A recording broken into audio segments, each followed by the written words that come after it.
So why are your knees, your hips, and your ankles having issues?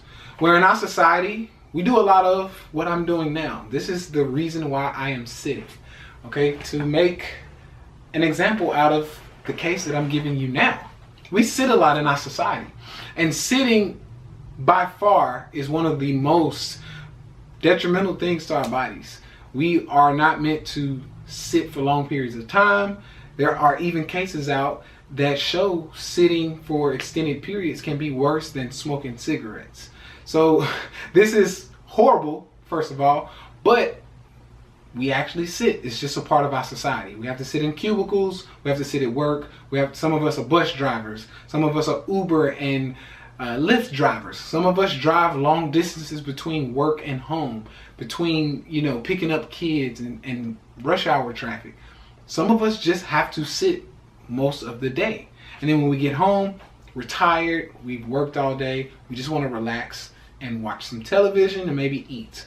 What are we doing there? We're sitting. Nobody stands up and eat. At least I don't. All right, I like to enjoy my food and actually sit. So this is one of the biggest reasons why we're having knee issues, ankle issues, hip issues. And it usually starts in the hips.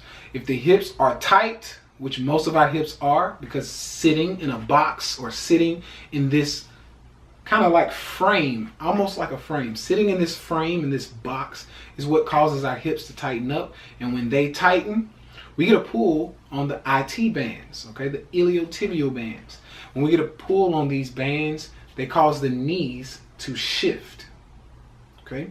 When the knees shift, you get sometimes bone on bone, or you just get a little discomfort. So either way it goes, it's not fun. When the knees start to do this, the whole kinetic chain usually kind of falls apart. Not really, but honestly, it messes with the ankles, as well. So now you have ankle pain, popping. So even my ankles pop, and when I sit more, I notice that my ankles pop more. So you get ankle popping and cracking, you get knees to pop and crack, and also they hurt. And then once again, your hips get tight. This also causes back issues. When you have tight hips, sometimes your lower back will also hurt. Now there's a host of other things that could be causing this. Tight glutes, which also come from sitting a lot. Tight hips, once again, tight quads, tight hammies. Some people can't even reach and touch their toes. And yes, that's a problem, but we're gonna work on that as well, because I will have a few stretch videos and recovery videos here in some of the modules. So you can do your stretching, you can do your foam rolling, because I'm gonna suggest you foam roll. I'll have links for all these things you need. So you just click, order, and you'll have your tools you need right at home. You can carry them with you. You can do whatever you need right in the comfort of your own home, or traveling to a hotel or family's, residence. So this is one of the biggest reasons why we're having knee issues, why we're having ankle issues, why we can't squat, why we can't deadlift, why we can't touch our toes. It's all about the connections.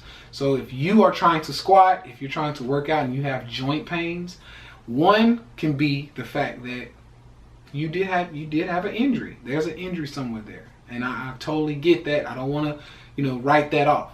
However, my goal is to make sure we do everything in our power as far as the muscles go, the joints, and making sure we get everything together, stretching, rehab, recovery. Once we get that together, then we can blame it on the injury. But if you are injured and you can't touch your toes, or if you had some kind of knee surgery, knee injury, hip surgery, hip injury, ankles, whatever it was, before we go blaming it on that surgery itself, we need to make sure that the ankles, the hips, the knees, the quads, the hammies, the calf muscles are all stretched out properly, and that we have as most, beneficial things out of those, the elasticity out of those muscles, before we blame the actual injury or surgery to the joints. If it's not, muscles can pull on each other, and the muscles pulling, tight muscles pull loose joints, okay? So that's why we say we have to make sure we're doing everything in our power to make sure the pain is gone. Once we do that, then we can blame the injury. So I hope this helps. Go ahead and click on the next module, or go ahead and start an actual workout, a recovery workout. And I can't wait to hear how this has helped you in the next few weeks. Until then, be great, continue to do great things, and please be safe.